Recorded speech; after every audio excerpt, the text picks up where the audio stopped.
এই কোরআনকে যদি আপনি জিজ্ঞাসা করেন, কোরআন তোমার নাম কি তুমি বলো তো দেখি, তো কোরআন দিয়ে জবাব দেয়, বাল হুয়া কুরআনুম মাজিদ। কোরআন বলে আমার নাম হলো কোরআনে মাজিদ। আপনি ডাক দিয়ে বলবেন, কোরআন তোমার নাম তো জানলাম, কিন্তু তুমি আসছো কোন জায়গা থেকে? কোরআন তখন ডাক দিয়ে বলে, ফি লাউহিম মাহফুজ। আল্লাহু আকবার বলেন। কোরআন বলে ফি লাউহিম মাহফুজ, আমি লাউহে মাহফুজের ভিতরে ছিলাম, সেখান থেকে আমি দুনিয়াতে আসছি। আপনি কোরআনকে জিজ্ঞাসা করবেন, কোরআন তোমার নামটা কি তাও জানলাম, তুমি কোন জায়গায় ছিলে এটাও জানলাম, কিন্তু তোমাকে দুনিয়াতে কে পাঠাইলো? কোরআন তখন বলেন, তানজিলুম মির রাব্বিল আলামিন। আল্লাহু আকবার বলেন। কোরআন বলে আল্লাহ পাক রব্বুল আলামিনের কাছ থেকে, তার হুকুমে আমি দুনিয়াতে আসছি। আপনি কোরআনকে জিজ্ঞাসা করবেন, কোরআন তোমার নামটাও তো জানলাম, তুমি কোন জায়গায় ছিলে এটাও জানলাম, কার পক্ষ থেকে আসছো এটাও জানলাম, কিন্তু তোমাকে দুনিয়াতে কে নিয়ে আসলো? কোরআন তখন বলেন, নাযালা বিহির রূহুল আমিন, অর্থাৎ জিবরাইল আমিনের মাধ্যমে আমি দুনিয়াতে আসছি। সুবহানাল্লাহ বলেন। কোরআনকে যদি আপনি জিজ্ঞাসা করেন, কোরআন তোমার নাম কি এটাও জানলাম, কোন জায়গায় ছিলা এটাও জানলাম, কার কাছ থেকে আসছো এটাও জানলাম, কার মাধ্যমে আসছো এটাও জানলাম, তুমি নাজিল হয়েছো কার উপরে? কোরআন তখন বলেন, নুজিল আলা মুহাম্মদ। সুবহানাল্লাহ বলেন। আমি মুহাম্মাদের উপরে নাজিল হয়েছি। বলে নাজিলটা হইছে কোন মাসে? শাহরু রমাদানাল্লাযী উনজিলা ফীহিল কুরআন। সুবহানাল্লাহ বলেন। আমি রমজান মাসে নাজিল হইছি। বলে রমজান মাসে কোন রাত্রিতে নাজিল হইছো? কুরআন ডাক দিয়ে বলে, ইন্না আনজালনাহু ফী লাইলাতিল কদর। আল্লাহু আকবার বলেন। আপনি ডাক দিয়ে বলবেন, কোরআন তোমার নাম কি তাও জানলাম, কোন জায়গা থেকে আসছো তাও জানলাম, কার পক্ষ থেকে আসছো এটাও জানলাম, কে তোমার নিয়ে আসলো তাও জানলাম, কার উপরে নাজিল হইছো এটাও জানলাম, কোন মাসে কোন রাত্রিতে আসছো তাও জানলাম, কিন্তু দুনিয়াতে তোমার আগমনের কারণ কি? কোরআন তখন বলেন, হুদাল্লিল আলামিন, হুদাল্লিন নাস, এই মানুষের হেদায়েতের জন্য, দুনিয়ার বাসীর হেদায়েতের জন্য। সুবহানাল্লাহ জোরে বলেন। কোরআন যখন এই কথা বলবে, আপনি প্রশ্ন করবেন, কোরআন তাহলে তোমার হেদায়েত গ্রহণ করলে লাভটা কি হবে? কোরআন ডাক দিয়ে বলে, হুদাল্লিল মুত্তাকিন, যে আমার হেদায়েত গ্রহণ করবে সে মুত্তাকি হয়ে যাবে। সুবহানাল্লাহ বলেন। যে আমার হেদায়েত গ্রহণ করবে সে মুত্তাকি হয়ে যাবে।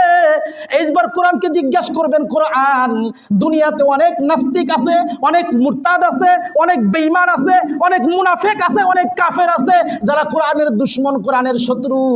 এই কোরআন যদি বিকৃতি করতে চায়, তাওরাত জাবুর ইনজিল যেরকম বিকৃতি হয়েছে, তোমারও যদি বিকৃতি করতে চায়, তাহলে তুমি কি করবা? কোরআন তখন ডাক দিয়ে বলে, ইন্না নাহনু নাযালনা যিকরা ওয়া ইন্না লাহু লাহাফিজুন।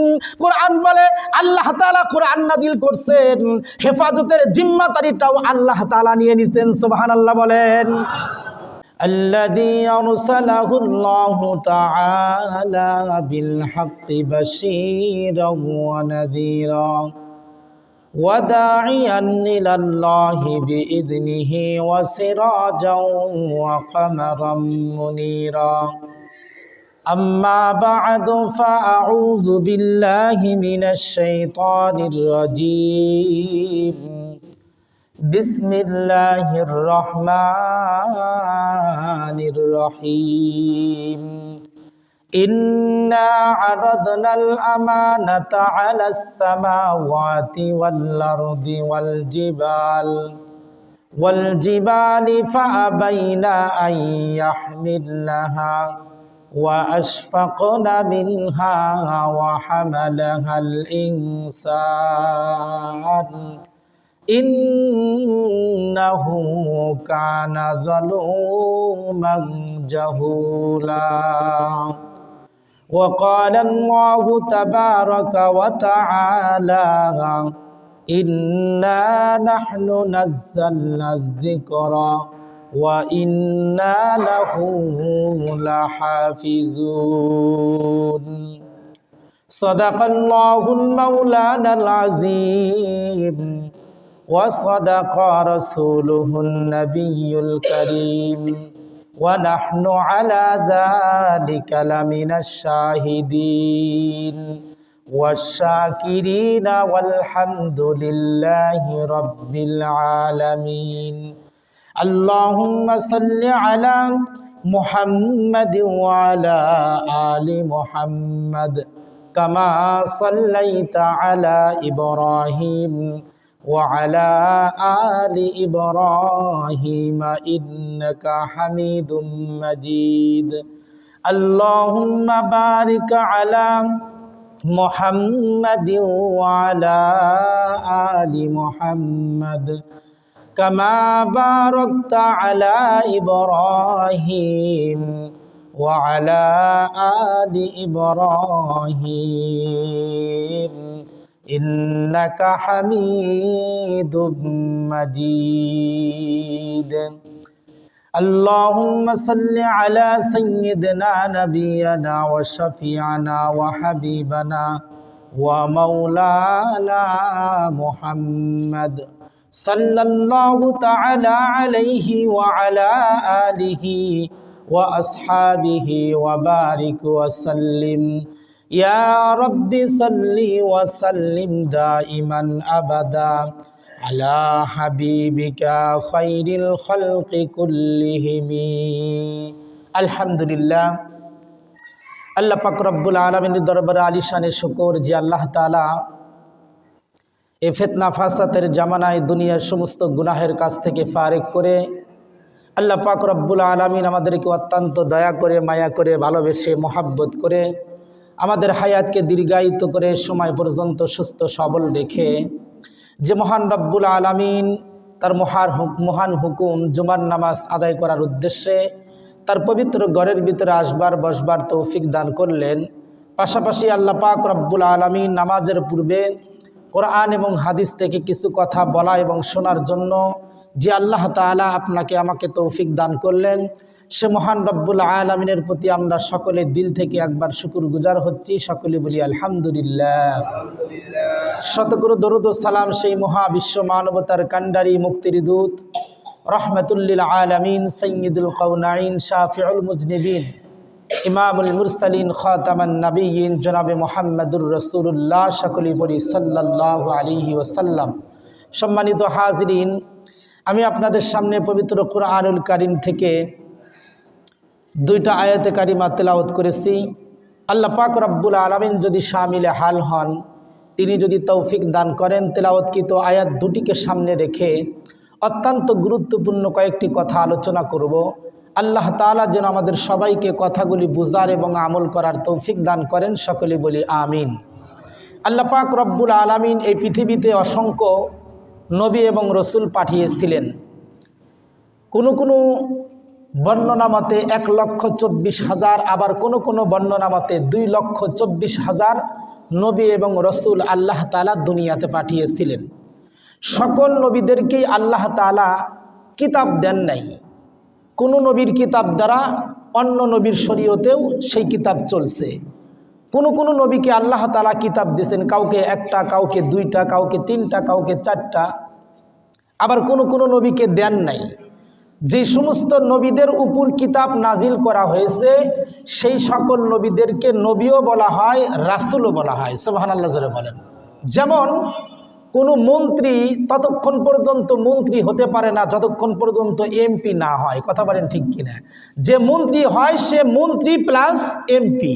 ঠিক ওই রকমভাবে আল্লাহ পাক রব্বুল আলামিন পৃথিবীতে যতগুলো রাসূল প্রেরণ করেছিলেন তারা রাসূল প্লাস নবী। নবী হওয়ার পরেও তারা রাসূল হয়েছে। আলাদা একটা কোয়ালিটি আল্লাহ তাআলা তাদেরকে দান করছেন, বিশেষত্ব দান করছেন। কিসের মাধ্যমে? কিতাব নাজিল করার মাধ্যমে। তো আমরা জানি যে আল্লাহ পাক রব্বুল আলামিন দুনিয়াতে 104খানা কিতাব নাজিল করছেন। কথা বলেন ঠিক কিনা? 104খানা কিতাব নাজিল করছেন। 104টা কিতাবের ভিতরে 4টি কিতাব হলো সবচাইতে বড় কিতাব, আর 100 কিতাব যেগুলোকে সহিফা বলা হয়, যেগুলো আকারে ছোট ছিল, কিন্তু সবচাইতে বড় কিতাব হলো কয়টা? 4টা। আবার এই 4টা কিতাবের ভিতরে সবচাইতে বড় এবং দামি কিতাব হলো কুরআনুল কারীম। সুবহানাল্লাহ জোরে বলেন। অন্যান্য বাকি কিতাবগুলো যেই নবী রসুলদের উপর আল্লাহ তাআলা নাজিল করেছিলেন সেই সকল নবী রাসূল দুনিয়ার থেকে বিদায় নিয়ে চলে গেছেন। কিতাবের ভিতরে আল্লাহ তাআলা দুনিয়ার মানুষ বিকৃতি করে ফেলছে। আল্লাহ তাআলা যেই কিতাবগুলো নবীদেরকে দিছিলেন, নবী দুনিয়ার থেকে চলে গেছে, দুনিয়ার মানুষ সেই কিতাবের ভিতরে বিকৃতি করে ফেলছে, মানে কিতাব উল্টাপাল্টা করে ফেলছে। কিন্তু কুরআনুল কারীম আজ থেকে 1450 বছর আগে নাজিল হয়েছে, কিন্তু কুরআনুল কারীমের একটা নোক্তাও এখনো পর্যন্ত পরিবর্তন হয় নাই, বরং লৌহে মাহফুজের ভিতরে আল্লাহ তাআলা কুরআনুল কারীমকে যেইভাবে সংরক্ষণ করে রাখছেন, হুবহু ফটোকপি এখনো পর্যন্ত দুনিয়ার বুকে আমাদের কুরআনের ভিতরে বিদ্যমান আছে। সুবহানাল্লাহ জোরে বলেন। এই 1450 বছরের ভিতরে কুরআনের কোনো পরিবর্তন হয় নাই। কেন হয় নাই? বিশেষত্ব একটা কারণ আছে, বিশেষ একটা উল্লেখযোগ্য কারণ আছে, আমি সামনে বলবো ইনশাল্লাহ। কিন্তু আমি আপনাদের সামনে যে আয়াতে কারিমা তেলাওয়াত করেছি, আল্লাহ পাক রব্বুল আলামিন সেই আয়াতের ভিতরে বিশাল বড় একটা বিষয়কে উল্লেখ করছেন। আল্লাহ তাআলা বলেন, ইন্না আরাদনাল আমানাতা আলাস সামাওয়াতি ওয়াল আরদি ওয়াল জিবালি ফাআবাইনা আইয়াহমিলাহা ওয়া আশফাকনা মিনহা ওয়া হামালাহাল ইনসান ইন্নাহু কানা যালুমান জাহুলা। আল্লাহু আকবার বলেন। আল্লাহ পাক রব্বুল আলামিন এই আয়াতে কারিমার ভিতরে দুনিয়ার মানুষদেরকে বলতেছেন, ও দুনিয়ার মানুষ, এই কুরআনুল কারীমকে আমি আল্লাহ তাআলা সর্বপ্রথম আসমানকে দিতে চাইছিলাম, তার মানে আসমানের উপর নাজিল করতে চাইছিলেন। আসমান বলল না, এত বড় আমানতকে আমি গ্রহণ করতে পারবো না। এরপরে আল্লাহ পাক রব্বুল আলামিন বলেন, এই আমানতকে আমি পাহাড়কে দিতে চাইলাম, পাহাড়ও অস্বীকৃতি জানাইলো। এরপরে জমিনকে দিতে চাইলাম, জমিনও অস্বীকৃতি জানাইলো। তার মানে আসমানের মতো বিশাল বড় শক্তিশালী মাখলুক, জমিনের মতো বিশাল বড় শক্তিশালী মাখলুক, এমনকি পাহাড়ের মতো শক্তিশালী মাখলুক, যেগুলো কোরআনকে বহন করার, কোরআনের আমানতকে সংরক্ষণ করার সাহস তারা পায় নাই।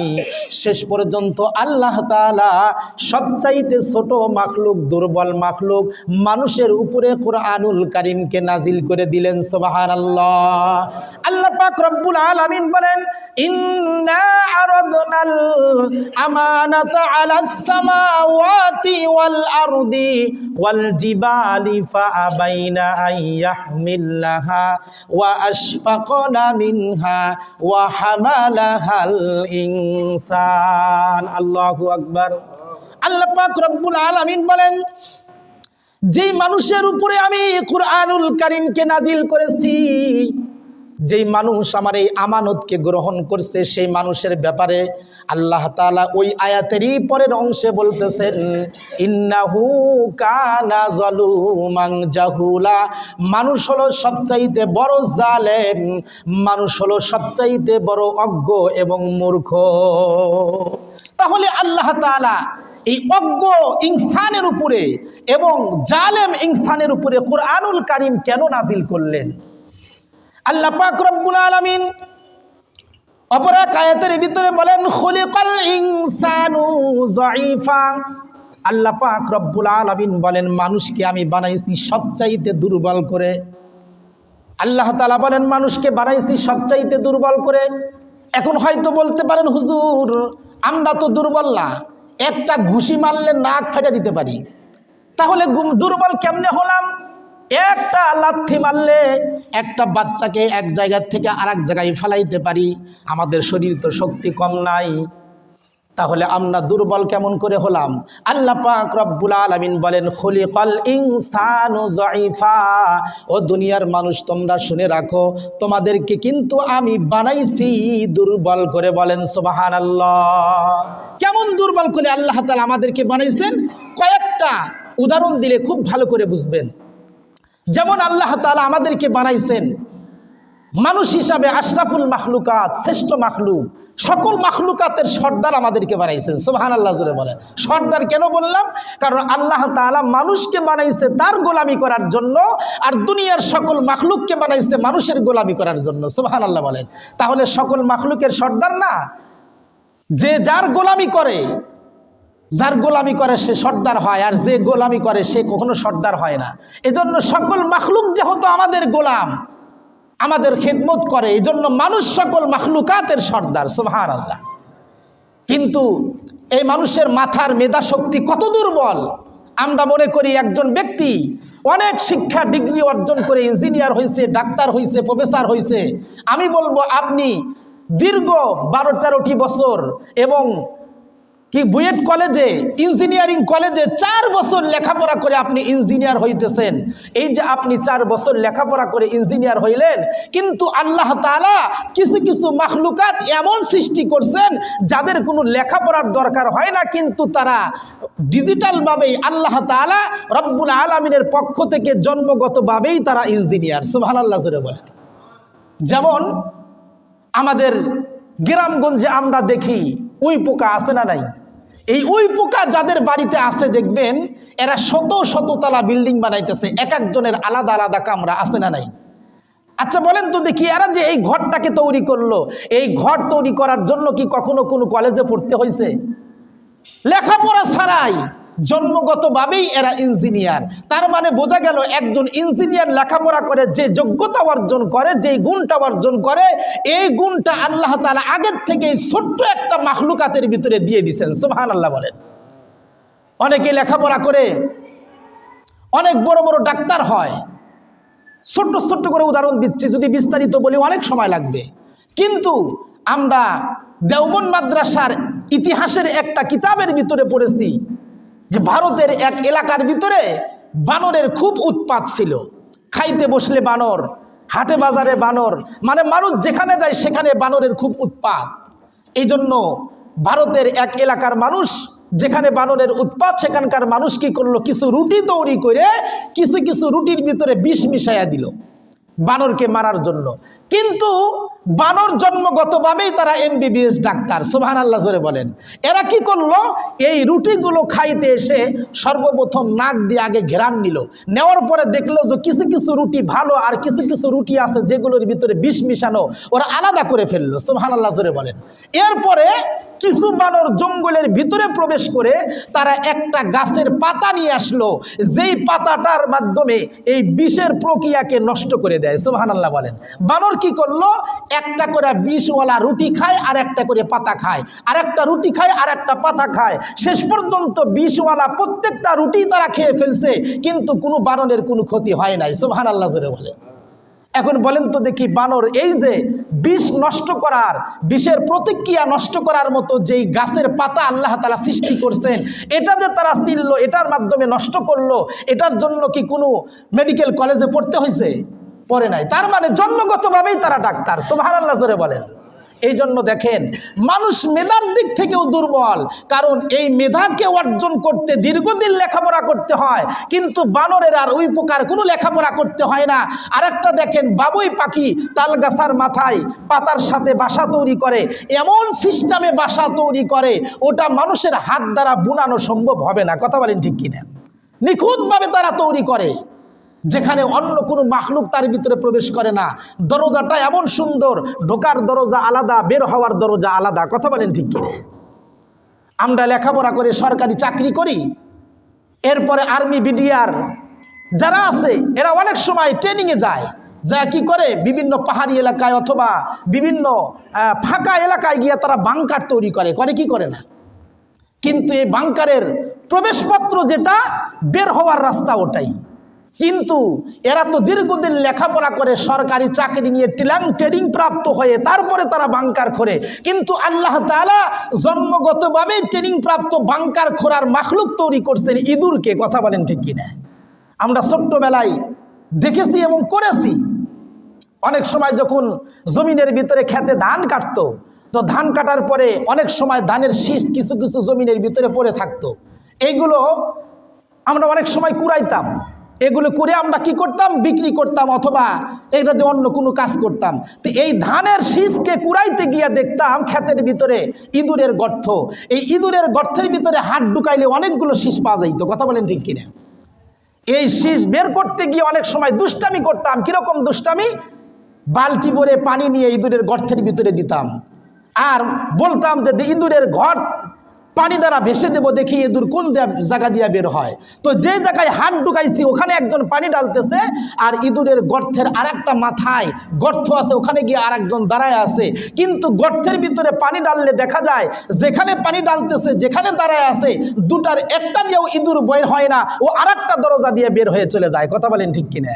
তার মানে ইঁদুর যে বাংকার করে, ওর বাংকারের ডিজাইনটা দুনিয়ার মানুষের বাংকারের চাইতে আরো উন্নত। কথা বলেন ঠিক কিনা? এটার জন্য কি কোনো কলেজে লেখাপড়া করতে হয়েছে? সরকারি চাকরি নিয়ে ট্রেনিং দিতে হয়েছে? তার মানে জন্মগতভাবেই আল্লাহ তাআলা বাংকার করার একটা উত্তম মেধা দিয়ে তাদেরকে সৃষ্টি করছেন। সুবহানাল্লাহ। তাহলে মেধার দিক থেকে মানুষ দুর্বল। এরপরে আসেন দৃষ্টিশক্তির দিক থেকেও মানুষ দুর্বল। আমি আর আপনি এখানে মসজিদের দোতলার ছাদের উপরে দাঁড়াইলে কত দূর পর্যন্ত দেখতে পারবেন? সর্বোচ্চ যমুনা সেতু পর্যন্ত। তারপরেও দেখা যাবে না, সামনে সাদা সাদা মনে হবে। কথা বলেন ঠিক কিনা? মনে হবে যেন আসমান নেমে পড়ছে। কিন্তু আল্লাহ তাআলা একটা মাখলুক সৃষ্টি করছেন যে জন্মগতভাবেই তার চোখের দৃষ্টিশক্তি এত বেশি যে সে যদি কোনো উঁচু একটা গাছের উপরে বসে তাহলে 1200 মাইল পর্যন্ত সে দেখতে পারে। তার নাম হলো শগুন। কথা বলেন ঠিক কিনা? এই শগুন পাখিটা একটা গাছের উপরে দাঁড়াইলে 1200 মাইল পর্যন্ত দেখে। তাদের দৃষ্টিশক্তি মানুষের দৃষ্টিশক্তির চাইতে অনেক গুণ বেশি। তাহলে মানুষ দৃষ্টিশক্তির দিক থেকেও দুর্বল। এখন নাকের ঘ্রাণের কথা বলবেন, নাকের ঘ্রাণের দিক থেকেও মানুষ দুর্বল। এই যে পঞ্চ ইন্দ্র আল্লাহ তাআলা তৈরি করছেন, অন্য কোনো মাখলুকের চাইতে দুর্বল। আপনি একটা জিনিসের ঘ্রাণ নিতে হলে নাকের কাছে নিতে হয়, কিন্তু আপনি একটা সুগন্ধযুক্ত খাবার অথবা দুর্গন্ধযুক্ত খাবার বাহিরে ফেলে দিছেন, এটাকে নাকের কাছে নিয়ে শুকতে হয় না। মাটির মানে 10-15 হাত নিচে পিপিলিকা বসবাস করে, সেখান থেকে ঘ্রাণ পেয়ে উপরে এসে খাবার বহন করে নিয়ে যায়। কথা বলেন ঠিক কিনা? মানুষের নাকের ঘ্রাণ শক্তির চাইতে পিপিলিকার নাকের ঘ্রাণ শক্তি বেশি। ছোট্ট মাখলুক। এটার দ্বারা আল্লাহ তাআলা কি বুঝাইছেন? দুনিয়ার মানুষ সব দিক থেকে তোমরা দুর্বল। কথা বলেন ঠিক কিনা? ধৈর্যের দিক থেকেও মানুষ দুর্বল। এই যে বয়ান করতেছি, যদি নামাজের টাইম 5 মিনিট পার হয়ে যায় তাহলে ধৈর্যচ্যুত হয়। কথা বলেন ঠিক কিনা?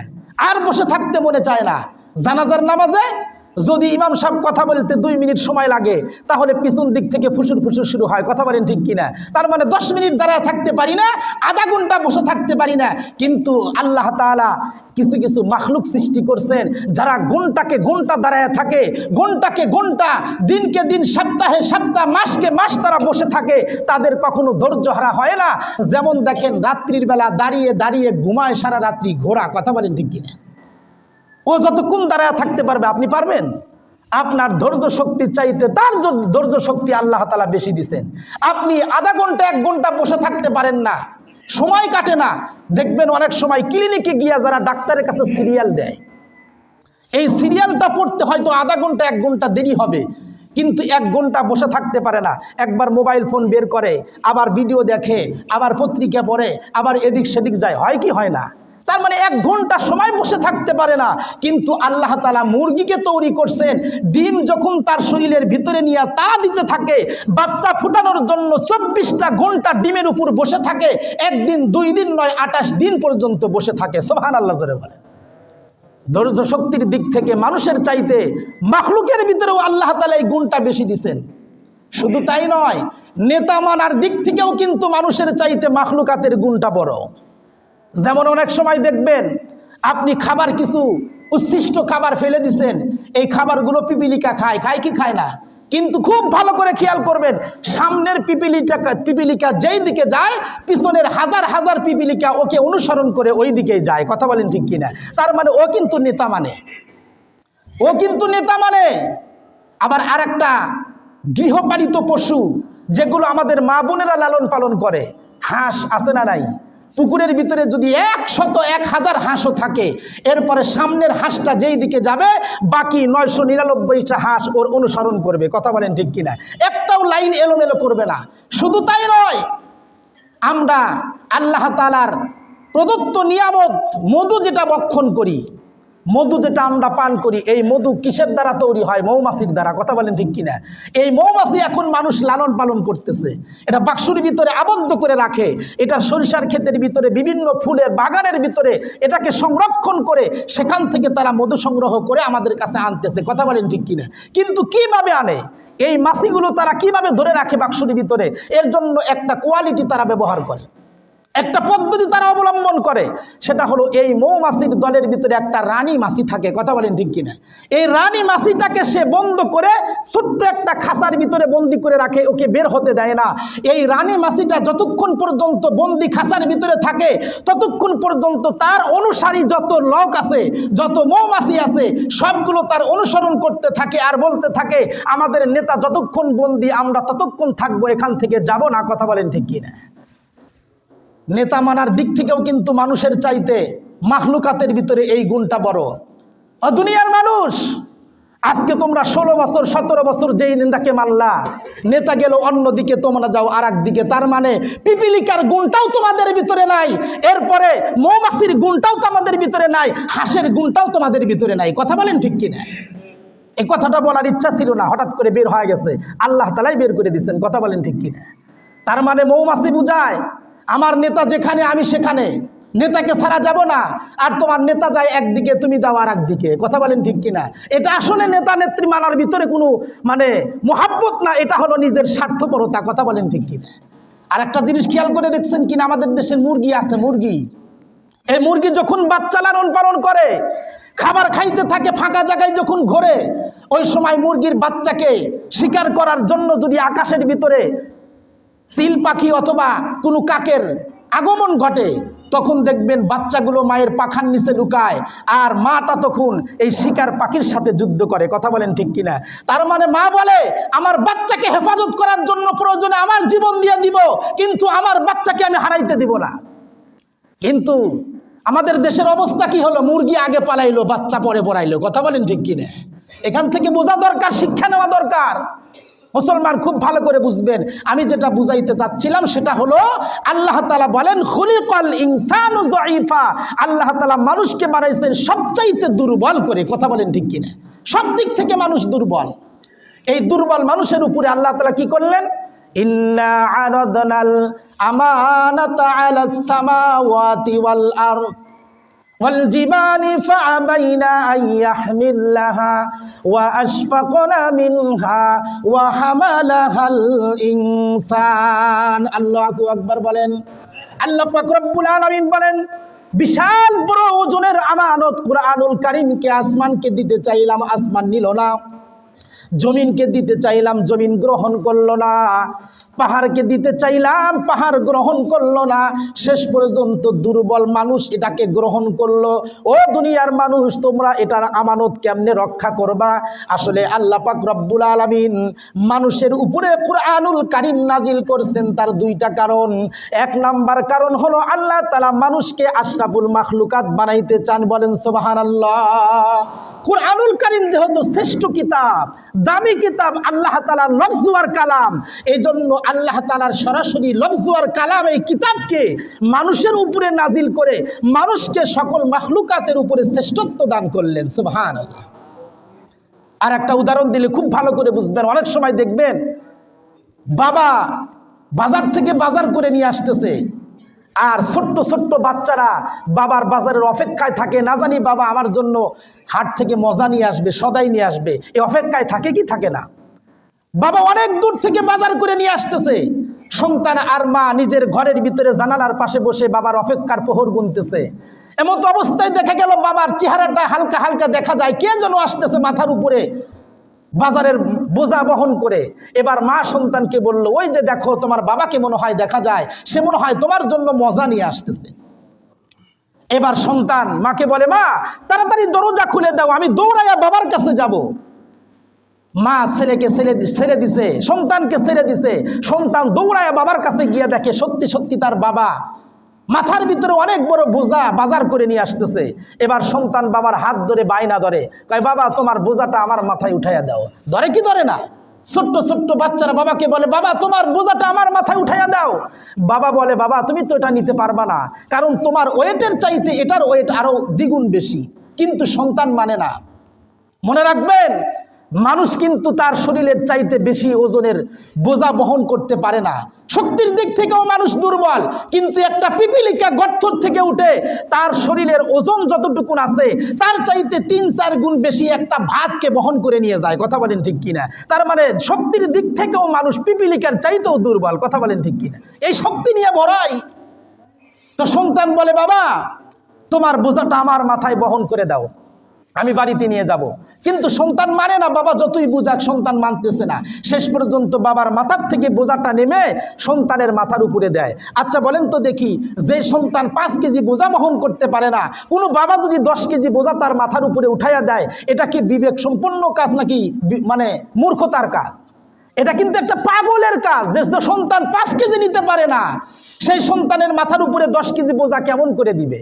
যেই আমানত আসমান নিতে চাইল না, যেই আমানত জমিন নিতে চাইল না, যেই আমানত পাহাড় নিতে চাইল না, সেই আমানতের এত বড় বোঝা কুরআনুল কারীমকে মানুষের উপরে কেন নাজিল করলেন, এটা বোঝানোর জন্য এই ঘটনাটা বলতেছি। শেষ পর্যন্ত বাবা সন্তানের মাথার উপরে বোঝাটা উঠাইয়া দেয়। কিন্তু বোঝা উঠানোর কোয়ালিটা কিরকম জানেন? সন্তান 2 দিক থেকে হাত দিয়ে বোঝা ধরে আছে, আর বাবা উপর থেকে আলোক করে ধরে আছে। কথা বলেন ঠিক কিনা?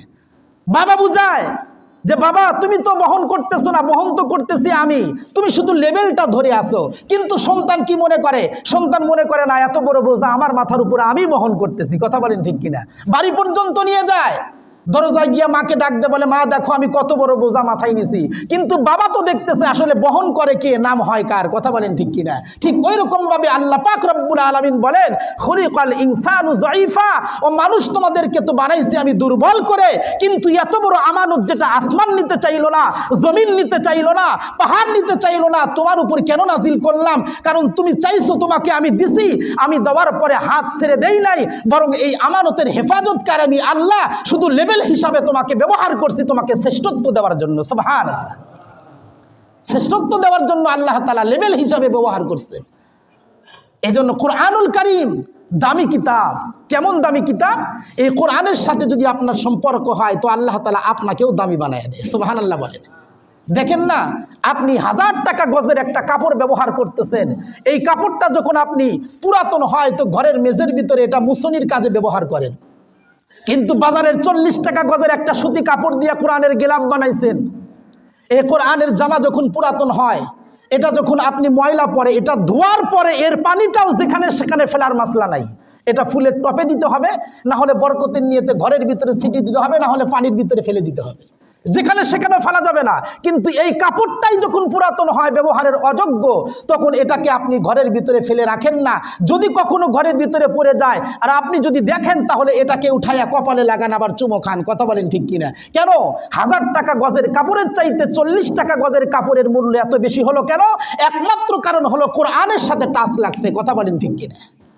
এই জন্য কোরআনের দাম খুব সবচাইতে বেশি। এই পৃথিবীতে কোরআন যেদিন থাকবে না সেদিন পৃথিবী থাকবে না। কথা বলেন ঠিক কিনা? এই জন্য কোরআন ওয়ালা যেদিন দুনিয়ার থেকে বিদায় হবে সেদিন দুনিয়াও নষ্ট হয়ে যাবে। এজন্য আল্লাহর রাসূল বলেন, পৃথিবীর ভিতরে যেই এলাকার ভিতরে একজন আলেম আছে, ওই আলেমটা হলো ওই এলাকার জন্য রূহের মতো।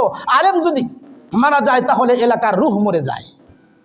মেরে মুহতারাম দোস্ত বুজুর্গ, কোরআনুল কারীম অনেক দামি। এই কোরআনকে যদি আপনি জিজ্ঞাসা করেন, কোরআন তোমার নাম কি, তুমি বলো তো দেখি, তো কোরআন দিয়ে জবাব দেয়, বাল হুয়া কুরআনুম মাজিদ। কোরআন বলে আমার নাম হলো কোরআনে মাজিদ। আপনি ডাক দিয়ে বলবেন, কোরআন তোমার নাম তো জানলাম, কিন্তু তুমি আসছো কোন জায়গা থেকে? কোরআন তখন ডাক দিয়ে বলে, ফি লাউহিম মাহফুজ। আল্লাহু আকবার বলেন। কোরআন বলে, ফি লাউহিম মাহফুজ, আমি লৌহে মাহফুজের ভিতরে ছিলাম, সেখান থেকে আমি দুনিয়াতে আসছি। আপনি কোরআনকে জিজ্ঞাসা করবেন, কোরআন তোমার নামটা কি তাও জানলাম, তুমি কোন জায়গায় ছিলে এটাও জানলাম, কিন্তু তোমাকে দুনিয়াতে কে পাঠাইলো? কোরআন তখন বলেন, তানজিলুম মির রাব্বিল আলামিন। আল্লাহু আকবার বলেন। কোরআন বলে আল্লাহ পাক রব্বুল আলামিনের কাছ থেকে, তার হুকুমে আমি দুনিয়াতে আসছি। আপনি কোরআনকে জিজ্ঞাসা করবেন, কোরআন তোমার নামটাও তো জানলাম, তুমি কোন জায়গায় ছিলে এটাও জানলাম, কার পক্ষ থেকে আসছো এটাও জানলাম, কিন্তু তোমাকে দুনিয়াতে কে নিয়ে আসলো? কোরআন তখন বলেন, নাযালা বিহির রূহুল আমিন, অর্থাৎ জিবরাইল আমিনের মাধ্যমে আমি দুনিয়াতে আসছি। সুবহানাল্লাহ বলেন। কোরআনকে যদি আপনি জিজ্ঞাসা করেন, কোরআন তোমার নাম কি, এটাও জানলাম, কোন জায়গায় ছিলা এটাও জানলাম, কার কাছ থেকে আসছো এটাও জানলাম, কার মাধ্যমে আসছো এটাও জানলাম, তুমি নাজিল হয়েছো কার উপরে, কোরআন তখন বলেন নুজিল আলা মুহাম্মদ। সুবহানাল্লাহ বলেন। আমি মুহাম্মাদের উপরে নাজিল হয়েছি। বলে নাজিলটা হইছে কোন মাসে? শাহরু রমাদান আল্লাযী উনজিলা ফীহিল কুরআন। সুবহানাল্লাহ বলেন। আমি রমজান মাসে নাজিল হইছি। বলে রমজান মাসে কোন রাত্রিতে নাজিল হইছো? কুরআন ডাক দিয়ে বলে ইন্না আনজালনাহু ফী লাইলাতিল কদর। আল্লাহু আকবার বলেন। আপনি ডাক দিয়ে বলবেন কোরআন তোমার নাম কি তাও জানলাম, কোন জায়গা থেকে আসছো তাও জানলাম, কার পক্ষ থেকে আসছো এটাও জানলাম, কে তোমার নিয়ে আসলো তাও জানলাম, কার উপরে নাজিল হইছো এটাও জানলাম, কোন মাসে কোন রাত্রিতে আসছো তাও জানলাম, কিন্তু দুনিয়াতে তোমার আগমনের কারণ কি? কোরআন তখন বলেন হুদাল্লিল আলামিন, হুদাল্লিন নাস, এই মানুষের হেদায়েতের জন্য, দুনিয়ার বাসীর হেদায়েতের জন্য। সুবহানাল্লাহ জোরে বলেন। কোরআন যখন এই কথা বলবে আপনি প্রশ্ন করবেন কোরআন তাহলে তোমার হেদায়েত গ্রহণ করলে লাভটা কি হবে?